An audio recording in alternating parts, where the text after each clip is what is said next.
লোকে তোর শেষ জ্বলে যাওয়া চিতার জন্য অপেক্ষা করবে। যখন তোর চিতার শেষ জ্বলতে থাকা কাঠের টুকরোটি শেষ হয়ে যাবে, তখন তোর ভাই, তোর ছেলে, তোর বন্ধু তোকে অন্তিম কালের জন্য বিদায় দিয়ে তারা ঘরে ফিরে যাবে। কিছুদিন তো তুই তাদের মধ্যে বেঁচে থাকবি। তারা হয়তো ভাববে ভালো ছিল মানুষটা, কিছুদিন আরও একটু বাঁচতে পারত। কিন্তু সময়ের স্রোতে তারাও তোকে একদিন ভুলে গিয়ে নিজেরা ব্যস্ত হয়ে পড়বে তাদের জীবনে। তারা তোর ফিরে আসার জন্য অপেক্ষা করবে না, কেননা তারা জানে যে একবার চলে গেছে সে আর কখনো ফিরবে না। তো তার জন্য সময় নষ্ট করে তার কথা ভেবে কি লাভ?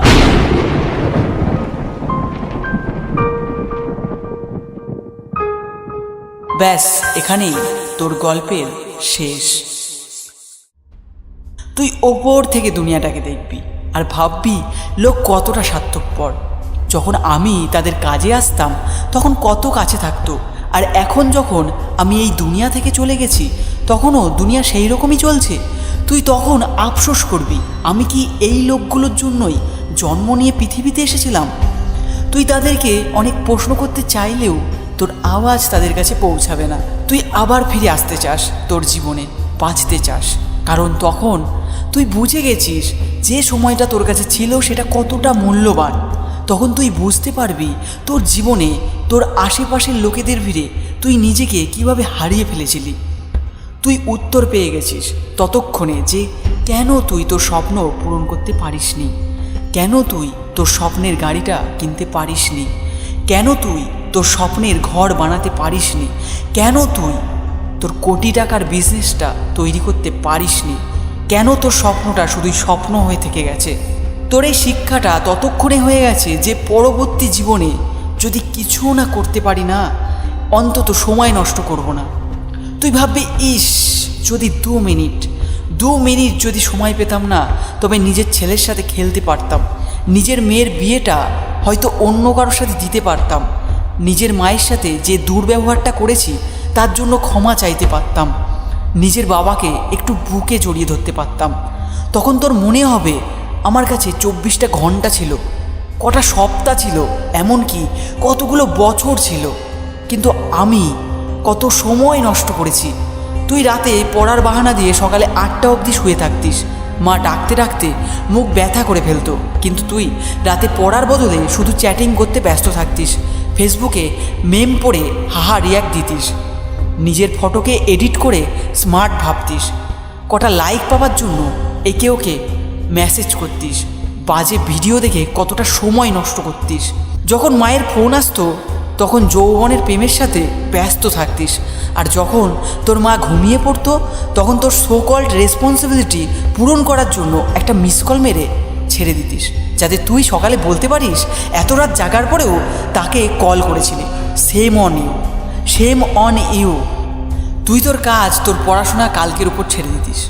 যখন তোর বুড়ো বাবা মাকে দেখার দরকার ছিল তখন তুই বিনোদনের জন্য মোবাইলে তোর আঙুল চালাতিস। তুই কত ঘন্টা সকালে দেরি করে ঘুম থেকে ওঠার জন্য বরবাদ করেছিস।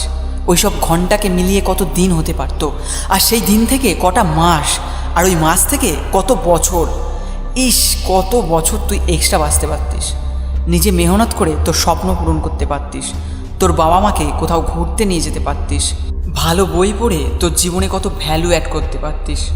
কিন্তু মৃত্যুর পর 1 মিনিট কি 1 মাইক্রো সেকেন্ডও নেই তোর কাছে, কেননা জীবনে অনেকগুলো বছর তুই পেয়েছিলি, কিন্তু থ্যাঙ্ক গড এরমটা কিছুই ঘটেনি। এখনও তুই মৃত নোস। থ্যাঙ্ক গড যে তুই এখনও থ্যাঙ্ক গড বলার জন্য পৃথিবীতে বেঁচে আছিস।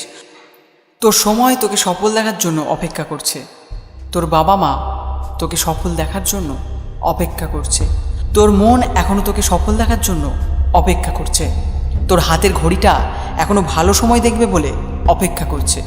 যেদিন তুই হিরোর মতো লোকেদের সামনে দাঁড়াবি আর তোর জীবনের কাহিনী শুনে তাদের চোখে জল চলে আসবে, তুই হবি তাদের মোটিভেশান, তুই হবি তাদের ইন্সপিরেশান।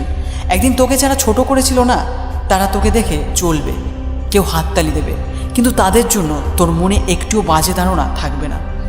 এই অ্যালার্ম কালকেও বাজবে, যদি তুই উঠে পড়িস তবে সেটা হবে তোর বেঁচে থাকার প্রথম প্রমাণ।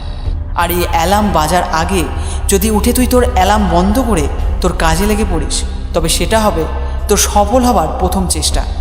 আর এখনও যদি তুই 12 ঘন্টা ঘুমাস তবে তোর জীবন তো মরে যাওয়া লোকেদের মতনই সমান রে। কারণ দুজনেরই কোনো ভ্যালু থাকে না এই দুনিয়াতে। যদি তুই প্রতিদিন 8 ঘন্টা ঘুমাস তবে তোর 1 দশক তো এমনি শেষ হয়ে যাচ্ছে।